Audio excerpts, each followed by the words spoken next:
মনোরমা মাধবীর বাল্যকালের সখী। তাহাকে বহুদিন পত্র লেখা হয় নাই। উত্তর না পাইয়া সে বিষম চটিয়া গিয়াছিল। আজ দ্বিপ্রহরের পর একটু সময় করিয়া মাধবী তাহাকে পত্র লিখিতে বসিয়াছিল। এমন সময় প্রমীলা আসিয়া ডাকিল, বড় দিদি। মাধবী মুখ তুলিয়া কহিল, কি? মাস্টার মশায়ের চশমা কোথায় হারিয়ে গেছে, একটা চশমা দাও। মাধবী হাসিয়া ফেলিল। তোমার মাস্টার মশাইকে বলো গে, আমি কি চশমার দোকান করি? প্রমীলা ছুটিয়া যাইতেছিল। মাধবী তাহাকে ডাকিয়া ফিরাইল। কোথায় যাচ্ছিস? বলতে, তার চেয়ে সরকার মশাইকে ডেকে নিয়ে আয়। প্রমীলা সরকার মশাইকে ডাকিয়া আনিলে মাধবী বলিয়া দিল, মাস্টার মশাই চশমা হারিয়েছেন, ভালো দেখে একটা কিনে দাও গে। সরকার চলিয়া গেলে সে মনোরমাকে পত্র লিখিল। শেষে লিখিয়া দিল, প্রমীলার জন্য বাবা একজন শিক্ষক নিযুক্ত করিয়াছেন। তাহাকে মানুষ বলিলেও হয়, ছোট ছেলে বলিলেও হয়। আমার বোধ হয় ইহার পূর্বে সে কখনো বাটির বাহির হয় নাই। সংসারের কিছুই জানে না। আমার অর্ধেক সময় সে কাড়িয়া লইয়াছে। তোমাদের পত্র লিখিব আর কখন? এখন যদি তোমার শীঘ্র আসা হয়, তাহা হইলে এই অকর্মণ্য লোকটিকে দেখিয়া দিব। এমন অকেজো অন্যমনস্ক লোক তুমি জন্মে দেখো নাই। খাইতে দিলে খায়, না দিলে চুপ করিয়া উপবাস করে। হয়তো সমস্ত দিনের মধ্যেও তাহার মনেও পড়ে না যে তাহার আহার হইয়াছে কিনা। একদিনের জন্য সে আপনাকে চালাইয়া লইতে পারে না। তাই ভাবি, এমন লোক সংসারে বাহির হয় কেন? শুনিতে পাই তাহার পিতামাতা আছেন, কিন্তু আমার মনে হয় তাদের পাথরের মতো শক্ত প্রাণ। আমি তো বোধ হয় এমন লোককে চক্ষের আড়াল করিতে পারিতাম না। মনোরমা তামাশা করিয়া উত্তর লিখিল, তোমার পত্রে অন্যান্য সংবাদের মধ্যে জানিতে পারিলাম যে তুমি বাড়িতে একটি বাদর পুষিয়াছ, আর তুমি তার সীতাদেবী হইয়াছ। কিন্তু একটু সাবধান করিয়া দিতেছি, ইতি মনোরমা। পত্র পড়িয়া মাধবীর মুখ ঈষৎ রঞ্জিত হইয়া উঠিল। সে উত্তর লিখিল, তোমার পোড়া মুখ, তাই কাহাকে কি ঠাট্টা করিতে হয় জানো না। মাধবী জিজ্ঞাসা করিল, প্রমীলা, তোমার মাস্টার মশাইয়ের চশমা কেমন হয়েছে? প্রমীলা বলিল, বেশ। কেমন করে জানলে? মাস্টার মশাই সে চশমার চোখে দিয়ে বেশ বই পড়েন, তাই জানলুম। মাধবী কহিল, তিনি নিজে কিছু বলেননি? কিছু না। একটি কথাও না? ভালো হয়েছে কি মন্দ হয়েছে কিছুই না? না, কিছু না। মাধবীর সদা প্রফুল্ল মুখ যেন মুহূর্তের মধ্যে মলিন হইল। কিন্তু তখনই হাসিয়া কহিল, তোমার মাস্টারকে বলে দিও, তিনি যেন আর হারিয়ে না ফেলেন। আচ্ছা, বলে দিব। দূর পাগলি, তা কি বলতে আছে? তিনি হয়তো কিছু মনে করবেন। তবে কি বলবো না? না। শিবচন্দ্র মাধবীর দাদা। মাধবী একদিন তাহাকে ধরিয়া বলিল, দাদা, প্রমীলার মাস্টার রাত দিন কি পড়ে জানো? শিবচন্দ্র বিএ ক্লাস পড়ে। ক্ষুদ্র প্রমীলার শিক্ষক শ্রেণীর লোকগুলো তাহার গ্রাহ্যের মধ্যেই নহে। উপেক্ষা করিয়া বলিল, নাটক নভেল পড়ে, আর কি পড়বে? মাধবীর বিশ্বাস হইল না। প্রমীলাকে দিয়া একখানা পুস্তক লইয়া আনিয়া তাহার দাদার হাতে দিয়া বলিল, নাটক নভেল বলে তো বোধ হয় না। শিবচন্দ্র আগাগোড়া কিছুই বুঝিল না, শুধু এইটুকু বুঝিল যে ইহার এক বিন্দু তাহার জানা নাই, এবং এখানে গণিতের পুস্তক। ভাগ্নির নিকট সম্মান হারাইতে তাহার প্রবৃত্তি হইল না। কহিল, এটা অঙ্কের বই, স্কুলে নিচের ক্লাসে পড়া হয়। বিষণ্ণ মুখে মাধবী প্রশ্ন করিল, কোন পাশের পড়া নয়? কলেজের বই নয়? শুষ্ক হাসিয়া শিবচন্দ্র বলিল, না, কিছুই নয়। কিন্তু সেই দিন হইতে শিবচন্দ্র ইচ্ছাপূর্বক কখনো সুরেন্দ্রের সম্মুখে পড়িত না। মনে মনে ভয় ছিল, পাছে সে কথা জিজ্ঞাসা করিয়া ফেলে, পাছে সব কথা প্রকাশ হইয়া পড়ে, এবং পিতার আদেশে তাহাকে প্রাতকালটা প্রমীলার সহিত একসঙ্গে এই মাস্টার নিকট খাতা পেন্সিল লইয়া বসিতে থাকিতে হয়। কিছুদিন পরে মাধবী পিতাকে কহিল, বাবা, আমি দিন কতকের জন্য কাশী যাব। ব্রজবাবু চিন্তিত হইয়া উঠিলেন। সে কি মা, তুমি কাশী গেলে এই সংসার কি হইবে? মাধবী হাসিয়া বলিল, আমি আবার তো আসিব, একেবারে যাইতেছি না তো। মাধবী হাসিল, পিতার চক্ষে কিন্তু জল আসিতেছিল।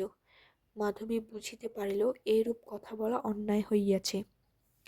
সামলাইয়া লইবার জন্য কহিল, শুধু দিন কতকের জন্য বেড়াইয়া আসিব। তা যাও, কিন্তু মা, সংসার চলবে না। আমি ছাড়া সংসার চলবে না? চলবে না কেন মা? চলবে। হাল ভাঙিয়া গেলে স্রোতের মুখের নৌকাখানা যেমন করে চলে, এও তেমনি চলবে। কিন্তু কাশী যাওয়া তাহার নিতান্ত প্রয়োজন। সেখানে তাহার বিধবা ননদিনী একমাত্র পুত্র লইয়া বাস করেন। তাহাকে একবার দেখিতে হইবে। কাশী যাইবার দিন সে প্রত্যেককে ডাকিয়া সংসারের ভার দিয়া গেল।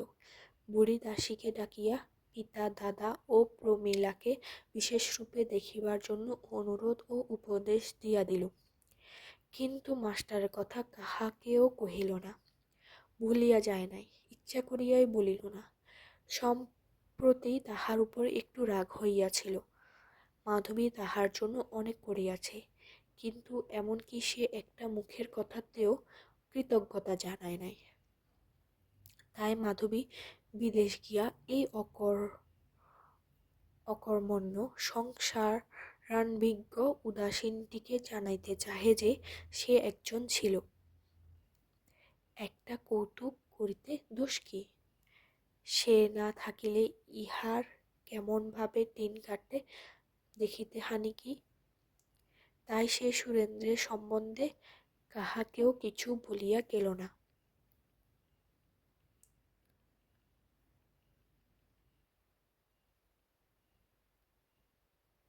সুরেন্দ্রের প্রবলেম সলভ করিতেছিল।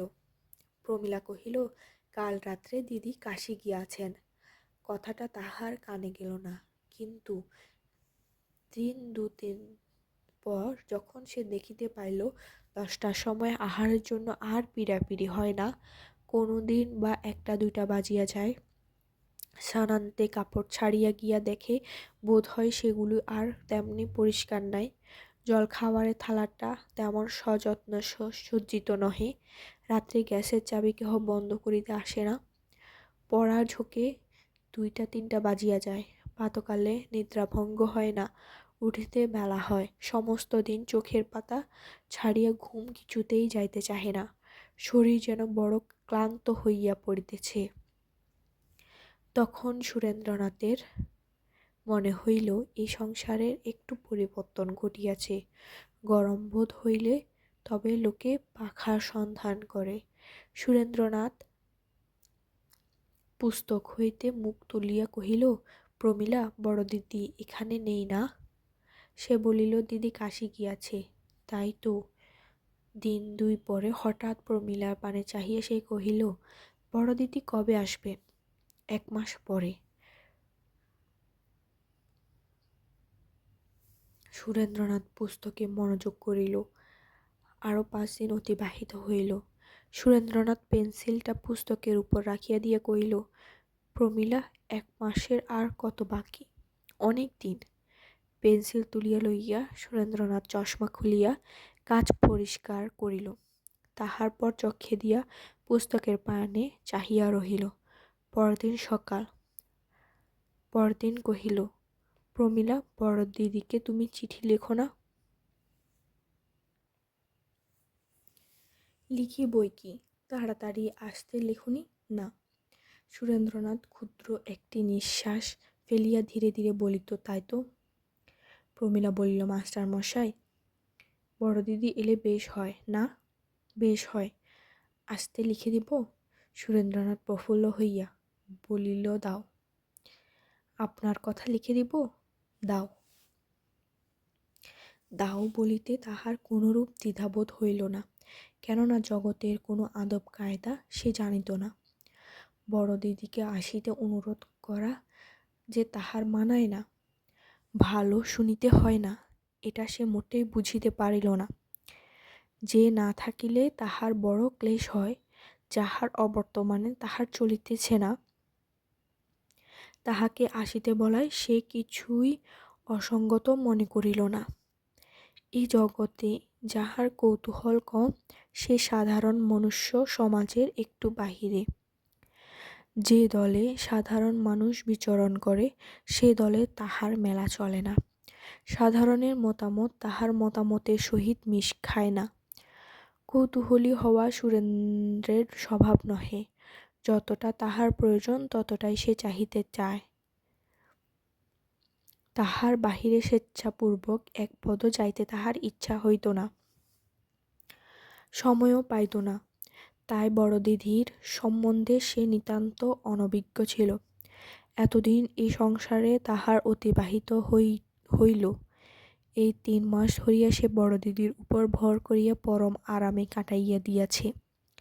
কিন্তু কখনো জিজ্ঞাসা করে নাই এই জীবটি কেমন, কত বড়, কত বয়স, কেমন দেখিতে, কত গুণ, কিছুই সে জানিত না। জানিবার বাসনা হয় নাই, একবার মনেও পড়ে নাই। ইহার সম্বন্ধে একটি কথা জিজ্ঞাসা করিতেও তো লোকের সাধ হয়। সবাই কহে বড় দিদি, সেও কহে বড় দিদি। সবাই তাহার নিকট স্নেহ যত্ন পায়, সেও পায়। বিশ্বের ভাণ্ডার তাহার নিকট গচ্ছিত আছে, সে যে চাহে সে পায়। সুরেন্দ্রও লইয়াছে। ইহাতে আশ্চর্যের কথা আর কি? মেঘের কাজ জল বরিশন করা, বড় দিদির কাজ স্নেহ যত্ন করা। যখন বৃষ্টি পড়ে তখন সে হাত পাতে, সেই জল পায়। বড় দিদির নিকট হাত পাতিলে অভীষ্ট পদার্থ পাওয়া যায়। মেঘের মতোই বুঝি সে অন্ধ, কামনা এবং আকাঙ্ক্ষাহীন। মোটের উপর সে এমনি একটা ধারণা করিয়া রাখিয়াছিল। আসিয়া অবধি সে যে ধারণা গড়িয়া রাখিয়াছিল আজও তাহাই আছে। শুধু একটি কাশীগমন ঘটনাটির পর হইতে এইটুকু সে বেশি জানিয়াছে যে বড় দিদি ভিন্ন তাহার এক বিন্দুও চলিতে পারে না। সে যখন বাড়িতে ছিল তখন তাহার পিতাকে জানিত, বিমাতাকে জানিত, তাহাদের কর্তব্য কি তাহা বুঝিত, কিন্তু বড় দিদি বলিয়া তাহারও সহিত পরিচিত হয় নাই। যখন পরিচিত হইয়াছে তখন সে এমনই বুঝিয়াছে, কিন্তু মানুষটিকে সে চিনে না, জানে না, শুধু নামটি জানে, নামটি চেনে। লোকটি তাহার কেউ না, নামটি সর্বস্ব। লোক যেমন ইষ্টদেবতাকে দেখিতে পায় না, শুধু নামটি শিখিয়া রাখে, দুঃখ কষ্টে সেই নামটির সম্মুখে সমস্ত হৃদয় মুক্ত করে। নত জানু হইয়া করুণা ভিক্ষা চাহে, চক্ষে জল আসে, মুছিয়া ফেলিয়া শূন্য দৃষ্টিতে কাহাকে যেন চাহিয়া দেখে। কিছুই দেখা যায় না, অস্পষ্ট জিহ্বা শুধু 2টা কথা অস্ফুট উচ্চারণ করিয়া থামিয়া যায়। দুঃখ পাইয়া তাই সুরেন্দ্রনাথও অস্ফুটে উচ্চারণ করিল, বড় দিদি।